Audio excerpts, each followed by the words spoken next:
There is a Korean folktale so beautiful, so heartbreaking, that it has been told for hundreds of. It is the story of a poor woodcutter who fell in love with a fairy from heaven. And the choices he made, the ones born from love, loneliness, and longing, that changed his fate forever. This is the story of the fairy and the woodcutter.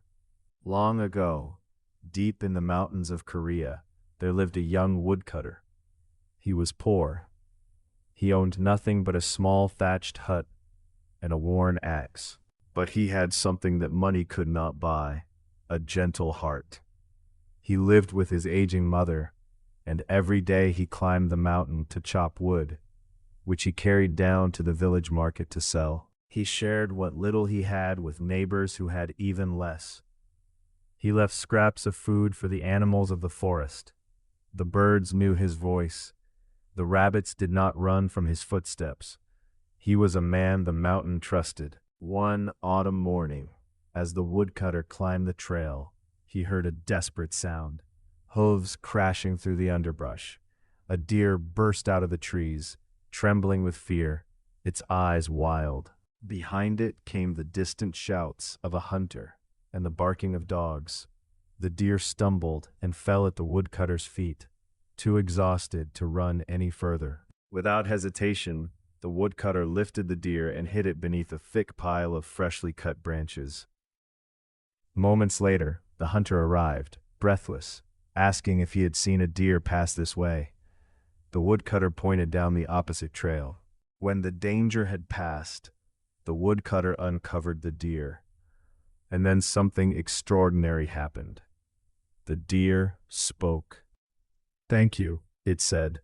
"You saved my life. I will never forget your kindness, and because you have a pure heart, I will tell you a secret that will change your life forever."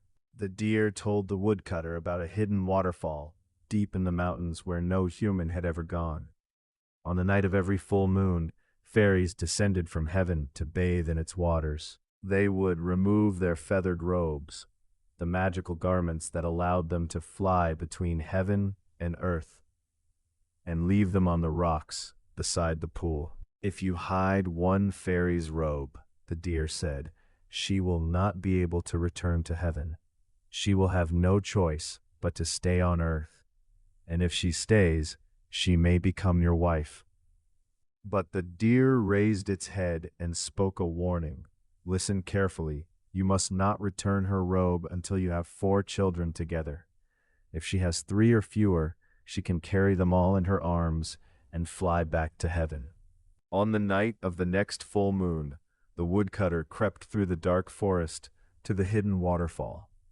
The moonlight turned the water to silver. Mist rose from the pool like breath. And then he heard it. Laughter. Soft, musical, like wind chimes made of starlight. 7 fairies descended from the sky, their feathered robes glowing faintly in the moonlight. They folded their robes carefully on the rocks and stepped into the water, laughing and splashing with pure joy. Among them was one fairy who shone brighter than the rest. Her smile was warm and gentle, her movements graceful as flowing water. His heart ached just looking at her. With trembling hands, he crept to the rocks and took her robe, just hers, and hid it deep inside his jacket. When the moon began to set, the fairies dressed and prepared to return to heaven. But one fairy searched frantically among the rocks. Her robe was gone. Her sisters called to her from above, their voices growing distant. "We cannot wait. Dawn is coming." But she could not follow. She had no wings without her robe. She wept. She wept until the forest itself seemed to cry with her. And then the woodcutter stepped out of the shadows. He did not tell her the truth. He simply offered her his jacket, his warmth, his home. "I am just a poor woodcutter," he said, "but I will take care of you." And something in his eyes, something honest and kind, made her feel safe. The fairy went with the woodcutter to his humble home. His mother welcomed her with open arms and warm rice. Slowly, day by day, the fairy began to find peace in this earthly life. She learned to cook. She learned to mend clothes. She sang songs that made the flowers bloom brighter and the rain fall softer. The woodcutter had never been happier. They married, and in time, they had two beautiful children, a boy and a girl. The children had their mother's brightness and their father's gentle heart. But sometimes, on clear nights, the woodcutter would find his wife standing outside, gazing up at the stars. Her eyes glistened with tears she tried to hide. She missed heaven. She missed her sisters. She missed the feeling of flying through clouds with the wind in her hair. She never spoke of it, but the woodcutter could see it in her silence, and it broke his heart. He loved her more than anything, and he began to wonder, was it fair to keep her here? Was it love, or was it a cage? One evening, after the children had fallen asleep, the fairy sat beside the fire and said something she had never said before. I dream of the sky. I dream of flying. Just once, I wish I could feel my robe again. The woodcutter's heart shattered. He thought of the deer's warning. 4 children, not 3, not 2. But he looked at his wife's face, so full of longing, so full of quiet sorrow, and he could not bear it any longer. He went to the place where he had hidden the robe, buried deep beneath the floor of the storage shed, and he brought it to her. Just try it on, he said, just for a moment. The fairy's eyes widened. Her hands trembled as she touched the fabric. It was warm, as if it had been waiting for her. She draped it over her shoulders. The moment the feathered robe touched her skin, something changed. Her feet lifted from the ground. The wind swirled around her. She gathered one child under each arm. The woodcutter reached for her, crying, pleading, "Please do not go. Please stay. I love you." She looked down at him, tears streaming down her face. "I love you too, but I cannot stop. The robe carries me. I am sorry." And with that, she rose into the sky, higher and higher, until she was nothing but a point of light among the stars. And then she was gone. The woodcutter fell to his knees. Days passed, then weeks. He stopped eating. He stopped chopping wood. He sat in the doorway of his empty house and stared at the sky, waiting for something that would never come back. One morning, as the woodcutter sat hollow-eyed by the empty hearth, he heard a familiar sound at the door. The deer had returned. "I warned you," the deer said softly. "But what is done is done. There may be one more chance."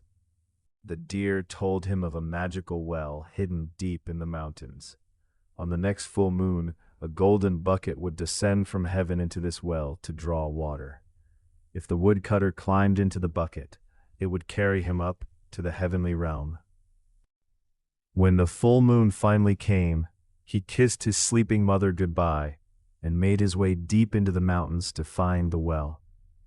He waited by the well as the moon climbed overhead, and then, slowly, silently, a golden bucket descended from the sky on a chain of light. Without hesitation, the woodcutter climbed inside. The bucket rose. The trees shrank below him. The mountains became ridges, then shadows, then memories.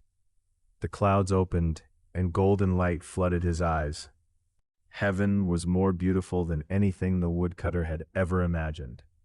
Gardens of flowers that never wilted, rivers of crystal clear water that sang as they flowed, palaces of jade and gold gleaming under an eternal gentle light. And there, in a garden of celestial peach blossoms, he found her, his wife, sitting with their 2 children. She looked up and saw him. "You came." The heavenly king allowed him to stay. The family was reunited in paradise. But heaven was not the woodcutter's home. He thought of his mother, alone in the little hut on the mountain. Was she eating? Was she warm? The fairy understood. The heavenly king granted him a winged horse. But there was one absolute rule. You must not dismount. Visit your mother. Let her see your face.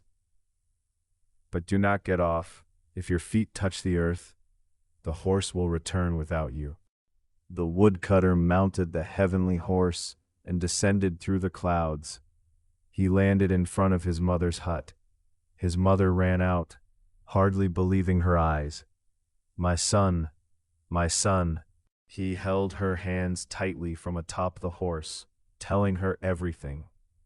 His mother listened, laughing and crying, and then she said the words that would undo everything. Wait here. I made fresh pumpkin porridge this morning. Before he could refuse, his mother hurried inside and returned with a steaming bowl. He reached down from the horse to take it. The porridge was boiling hot. A drop of scalding liquid splashed onto the horse's neck. The horse shrieked. It reared back violently. The woodcutter lost his grip and tumbled from the saddle, crashing to the ground. The bowl shattered. The horse bolted upward, disappearing into the sky without him. The woodcutter scrambled to his feet, reaching toward the vanishing speck of light. No, wait, come back. But it was too late. The horse was gone. The path to heaven was closed. He would never see his wife and children again. The woodcutter lived out the rest of his days on the mountain, caring for his mother, but forever gazing at the sky. Every morning at dawn, he would climb to the highest ridge and cry out to the heavens, calling for his family. They say that when he finally passed, his spirit transformed into a rooster, a creature that stands on the highest point it can find and cries out at the first light of dawn, every single morning, forever calling toward the sky. And that, the old stories say, is why the rooster crows at sunrise. It is not greeting the day, it is calling to heaven, calling for a love that was lost between two worlds. This story has been told in Korea for centuries. Some hear a warning that we must keep our promises. Others hear a story about the impossible weight of love, how the same force that brings us together can tear us apart. Perhaps the deepest truth is this, that we are all caught between two worlds, between duty and desire, between holding on and letting go, between the earth beneath our feet and the sky above our heads. If this story moved you, take a moment to subscribe and share it with someone who loves a good tale.